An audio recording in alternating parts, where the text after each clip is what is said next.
Sveicināti! 24. maijs Eiroparlamenta vēlēšanas Latvijā jau ir pavisam tuvu, un arvien lielāka kļūst iedzīvotāju un arī jūsu skatītāju interesi par to, kādus cilvēkus mēs vēlēsim, par kādiem balsot. Šis jautājums ir aktuāls līdz pat pēdējām mirklim, kad ieiesiet pie balsošanas iecirkņos, pie vēlēšanu urnām.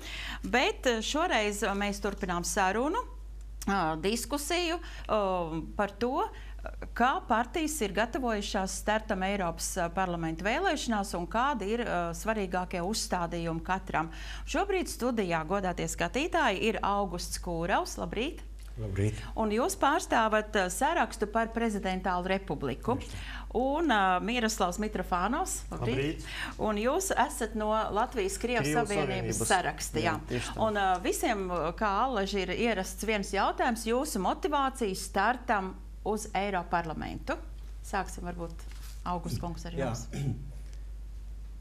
Mēs partijā par prezidentālu republiku diezgan ilgi nopietni diskutējam par to, vai mūsu partijai piedalīties šajās vēlēšanās. Tie, kas ir iepazinušies ar mūsu programmu, noteikti mums oponēt un teikt, jūs kas ir tīra eiroskeptiķi un jūsu programma ir tīra nacionālā līmenī. Taču mēs pieņēmām lēmumu startēt Eiropas parlaments vēlēšanās, jo pirmkārtām tā ir partijas izaugsmes jautājums. Ja mēs uzskatām sevi par nopietnu partiju, tad mums ir jāpiedalās visās politiskos procesos. Un nestoties uz to, ka mēs esam izteikti eiroskeptiķi, no tā jau Eiropas Savienība nepazudīs. Ir jābūt realistiem. Un mums ir jāpiedalās šīs procesos, un jau vēlētājs lems, ka kāds no mūsu partijas pārstāvjiem būs pārstāvēts Eiropas parlamentā, tad iegūs, es domāju, gan mūsu partija kā izaugsmes variants, un es ļoti ceru, ka arī mēs kaut ko varēsim izdarīt nacionālā līmenī. Kāda jūsu motivācija startam uz vēlēšanām? Es pārstu sarakstu numurs 12, tā ir Latvijas-Krievu Savienība. Pirms janvārā tā bija partija ar nosaukumu par cilvēku tiesību vienota Latvija. Mēs izmainījām nosaukumu. Kāpēc tas ir svarīgi? Tāpēc, ka mums ir jau deputāts Eiropas parlamentā, un šim deputātam ir pieredze. Un mēs zinām, ko mēs gribam panākt, kā darbojas Eiropas parlaments, un mēs noteikti zinām, ko mēs pārstāvēsim tur Eiropas parlamentā. Ir trīs galvenie uzdevumi. Pirmais ir pārstāvēt Latvijas-Krievu kopienas intereses Eiropas mērogā, jo mēs esam vienīgā partija, kura atklāti deklarēja, ka tā ir Latvijas-Krievu partija. Otrais uzdevums ir strādāt Latvijas labā un pēc iespējas pietuvināt sociālos un ekonomikas apstākļos Latvijā attīstītajiem Eiropas Savienības valstīm. Un trešais uzdevums ir strādāt tā, lai Eiropā kļūtu par reģionu un tautu savienību, nevis tā, kā pastāv šodien, kā Eiropas Savienība ir valstu valdību savienība. Tas ir nepareizi, un mēs esam par Eiropas Savienības reformēšanu. Tātad, kādos darba virzienos jūs gribētu piedalīties, ja jūs tiksiet ievēlēti Eiropas parlamentā? Kas būtu jūsu darba virziens, kur jūs gribētu strādāt? Mēs savā pirmsvēlēšana programmā esam uzrakstījuši to, un ar katru dienu apstiprinam to, ka šis virziens ir ļoti nopietns, tā ir drošība. Tā ir mūsu fiziskā drošība, un laikam tas būs galvenais virziens, gan katrs individuāli, kas varbūt no mūsu partijas par prezidentālu republiku saraksta tiks iekšā. Tas būs jautājums par mūsu fizisko drošību. Tas ir saistībā ar notikumiem pasaulē. Jā, un jūs, kur gribētu kādos virzienos strādāt? Viens jautājums, kuru mēs gribam, otrais, kur ir visticamāk un iestāsies mūsu deputāts un partijas līdere un mūsu saraksta līdere ir Tatjana Ždanoka, un ilgus gadus viņa strādājusi Tieslietu komiteja Eiropas parlamentā. Un arī tajos delegācijas, kuras attīsta sadarbību ar Krieviju, ar Ukrainu, ar Moldovu un citām bijušām Padomju Savienības republikām. Tad ir divi šie virzieni. Pirmā, kas ir ar tieslietām, ir saistīta, un otrā ar lietām. Jā, godātie skatītāji, jūs arī varat piedalīties, uzdodot savu jautājumu mūsu viesiem, un telefons tiešraidē studijā ir 67 63 03 01. Atkārtoju vēl vienreiz 67 63 03 01. Jūs teicāt, ka jūs vēlaties reformēt Eiropas Savienības, teiksim, to struktūru. Kādā virzienā tas domāts un kā jūs to domājat? Pašlaik Latvijas Republikai, Latvijas deputātiem un valdības pārstāvjiem ir diezgan grūti konkurēt Eiropas līmenī ar lielu valstu, tādu kā, teiksim, Vācija vai Francija deputātiem, valdību ekspertiem, ministriem un tā tālāk. Jo Eiropas līmenī Vācijas īpatsvars ir visnozīmīgākais. Un Latvija ir pārāk mazā. Un būtu ļoti labi, ja topoša Eiropas Savienība būtu reģionu savienība, nevis valstu savienība. Un tad Vācijas reģioniem būtu tādas pašas tiesības kā citām, teiksim, mazām valstīm, un būtu vieglāk risināt problēmas Latvijas labā. Koro kungs, jūs piekrītat, ka vajadzīga tāda reforma? Droši vien, kad ir savs racionālais kodols, ko kolēģis teica, taču runājot par reformām, tad mēs partijā esam lēmuši un runājuši par to, ka, protams, ir nepieciešama reforma, tas aparāts ir par lielu. Izdevuma daļa, budžeta daļa ir ļoti liela, un pēc mūsu domām, kad, ja šo aparātu samazinātu, tad tos naudas līdzekļus, ko mēs šodien visi kopā maksājam, varētu izvietot daudz liederīgāk. Un šī liederība būtu tas, ka šo naudiņu varētu subsidēt kādu no virzienam arī Latvijas dzīvē, Latvijas ekonomikā. Jā, protams, teiksim, tas, ka katra cilvēka labsajūtu tiek vērtēta pēc tā, cik viņš ir labi jūtas valstī, vai viņam ir darbs, vai viņam ir pietiekami daudz finanšu līdzekļu, tas ir ļoti svarīgs moments. Vai jūs domājat, ka Eiropa var kādā veidā palīdzēt, lai risinātu, teiksim, atalgojumu līmeni vai citus sociālos jautājumus, lai pietuvinātu Latvijas līmeni citām Eiropas valstīm, Vācijai, piemēram? Ja runā par atalgojumu un par sociālo sfēru, tad viennozīmīgi tā ir uzņēmēju darbības vides uzlabošana. Tas ir viennozīmīgi, jo mūsu dzīves līmenis ir atkarīgs no darba vietas, no darba vietas atalgojuma, līdz ar to nodokļu sociālā sfērā. Jā. Es zinu, ka jūs piebildīsiet kaut ko, bet tūdaļ mums ir zvans studijā. Mēs uzklausīsim mūsu skatītāju zvanu. Labrīt, sveicināti! Labrīt! Sakiet, lūdzu, kura no nozarēm veselība, izglītība vai drošība ir svarīgākā Latvijai? Vai drīkstētu vēlreiz atkārtot? Televīzijas varbūt. Laikam ne. Viena no nozarēm veselības, izglītības, drošības? Acīm redzami, ka jābūt citām vai jaunam Eiropas Savienības pamatlīgumam, kur mēs varēsim paredzēt, ka arī sociāli jautājumi, tā paša medicīna, izglītība, tie ir ne tikai nacionāla valsts atbildības joma, bet arī Eiropas Savienībai, Eiropas parlamentam ir tiesības vai būs tiesības iejaukties. Tas ir topošā līguma saturs vai mērķis. Bet, ja mēs negrozosim līgumus, tad ir iespēja, pieņemot jaunu budžetu, pateikt, ka būs arī kritērija komisāru un komisiju priekšsēdētāju darbu novērtēšanai. Un ne tikai IKP pieaugums, bet arī alga un pabalstu pietuvināšana, skatoties uz visnabagākiem valstīm un salīdzinot ar tiem kodola, Eiropas Savienības kodola valstīm.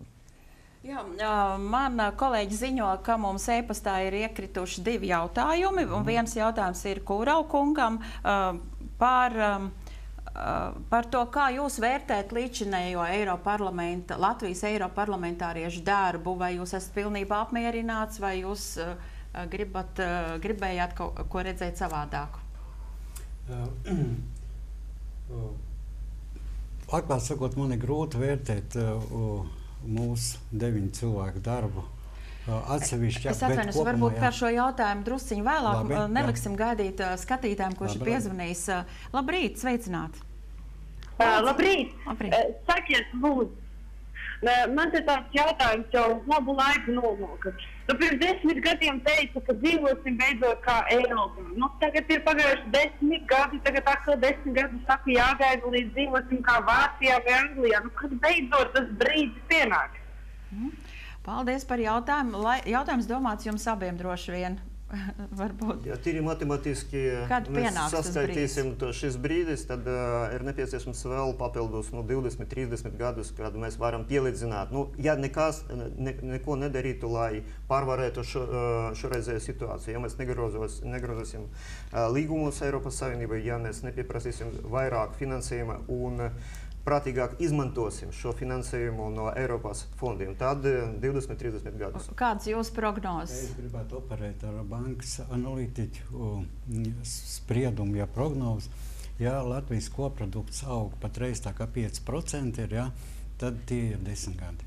Jā, bet citas ekonomikas arī attīstās. Un šī starpība tā nesamazinās, bet paliek arī tā pati, kā bija. Es pilnīgi piekrītu.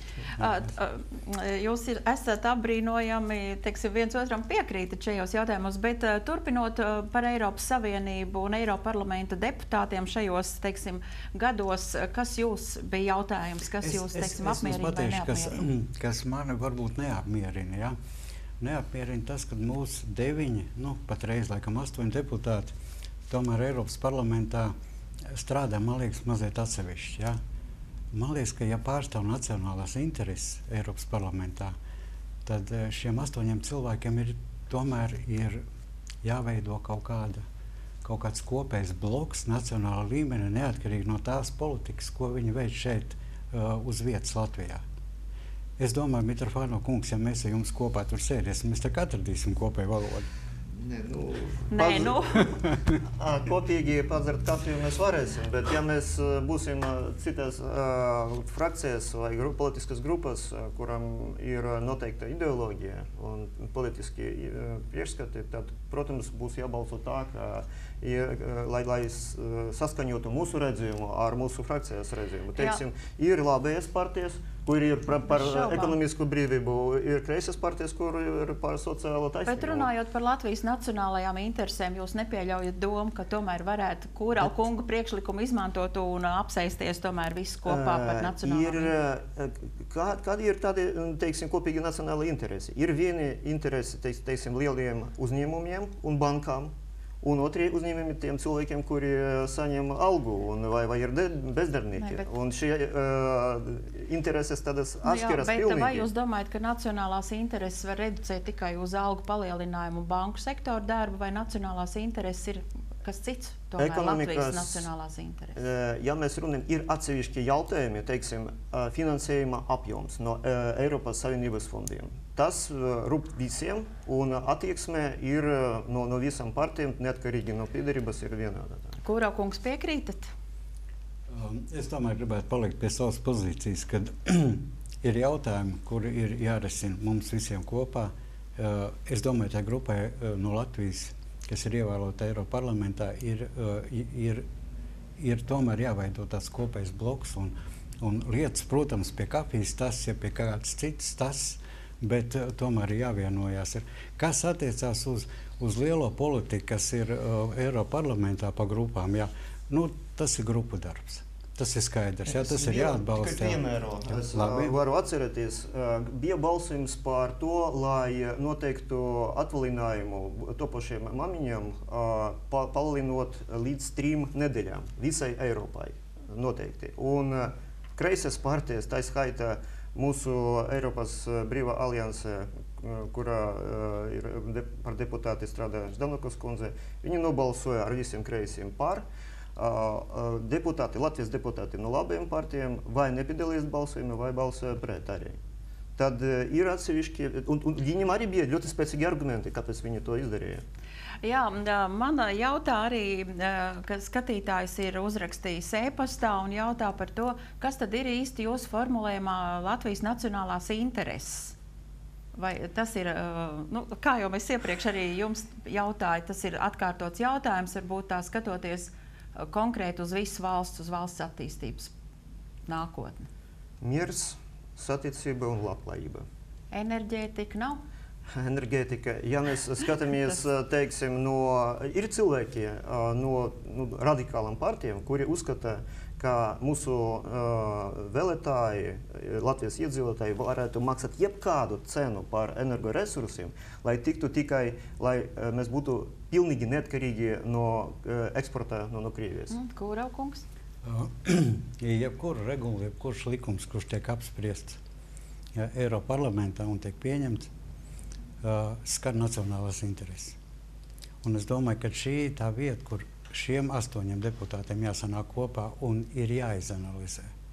Un jāpieņem kaut kāds kopējs lēmums, kā balsot, lai tiktu aizstāvēts nacionālās intereses. Būtībā visi Eiroparlamenta deputāti kandidāti vienmēr izskās, ka nacionālās intereses, Latvijas nacionālās intereses ir svarīga lieta, ļoti svarīga lieta, un ka katrs tur aizstāv, bet kā nonāk tur Briselē, tā vienmēr sadalās pa partijām, kurās viņi darbojas. Tur atkal ir savu politiska un ideoloģiska uzstādījumu. Kā panākt šo deputātu vienotību? Kam būtu jānotiek? Ir jābūt iniciatīvai.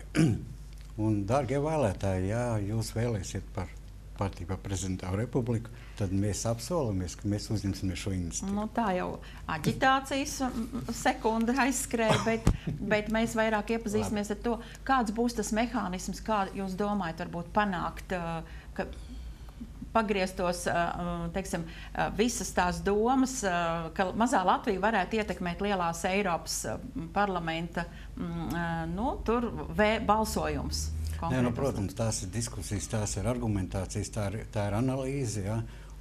Un tikai uz faktisko pamatotu materiālu var pieņemt šo te lēmumu, jo nav jau nemaz tik sarežģīti. Viss ir ļoti vienkārši, ja pareizi tiek sagatavot argumentēti jautājumi. Jā, piebilst. Vienotība nav pašmērķis.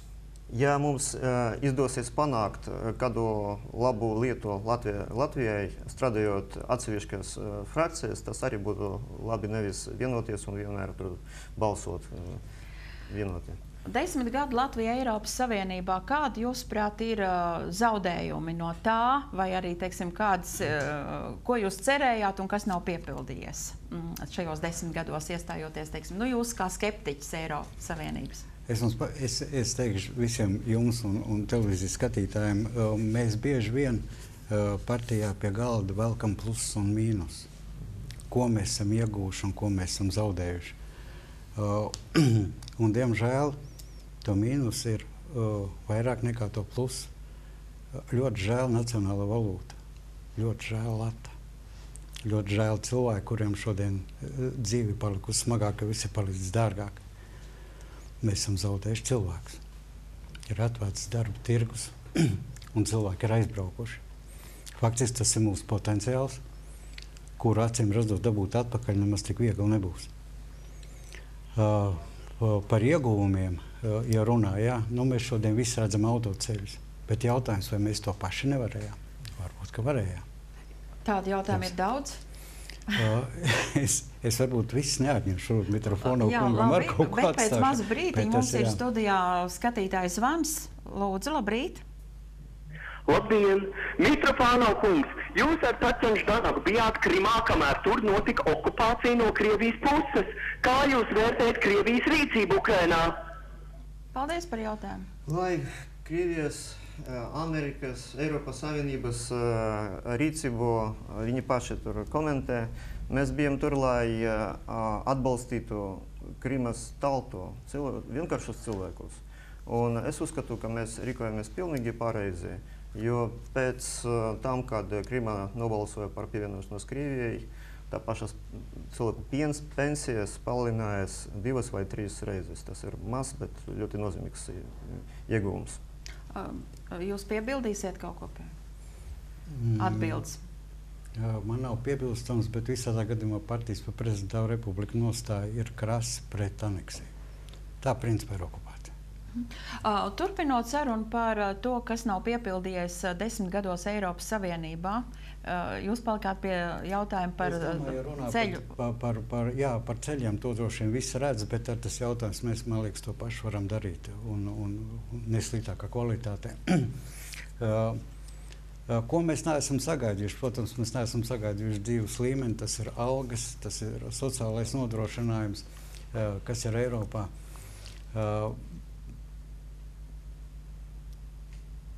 Vai pie tā ir vainīga Eiropas Savienība, vai mēs paši, tas ir diskutējums jautājums, bet visādā gadījumā to, ko mēs gaidījām iestājoties Eiropas Savienībā, tas nav piepildījies. Es domāju, ka to jebkurš vēlētājs var apstiprināt.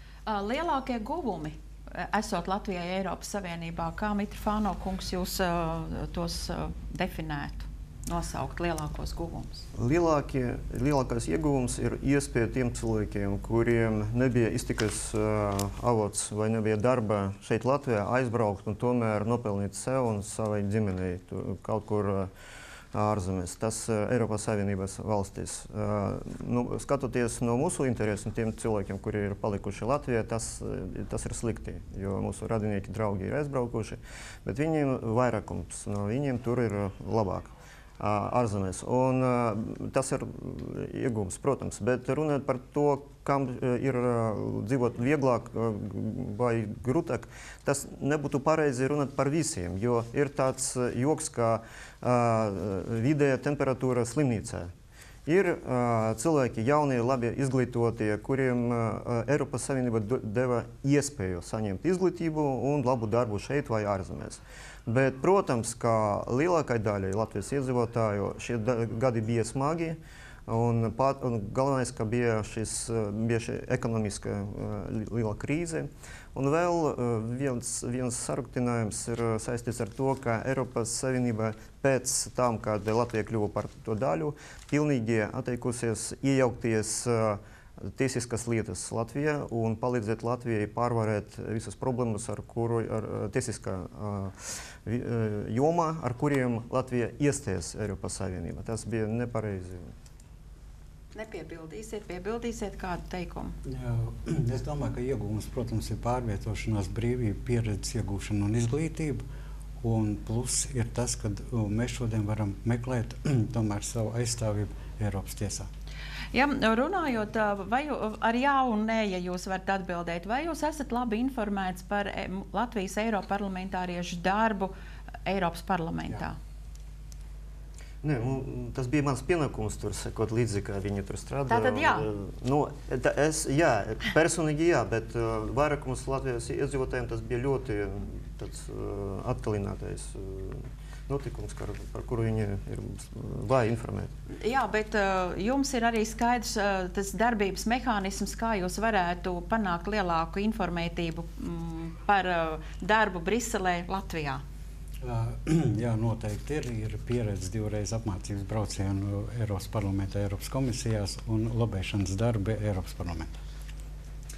Ir vajadzīgas diskusijas un starp politikiem, sabiedrības pārstāvjiem, un ne tikai priekšvēlēšanu laikā. Mēs ļoti esam pateicīgi par šo šodienas iespēju, bet ir jārunā visos 5 gados par visiem jautājumiem, kuri ir saistīti ar Latviju, ar Eiropas Savienību, ar starptautiskiem līgumiem un tā tālāk.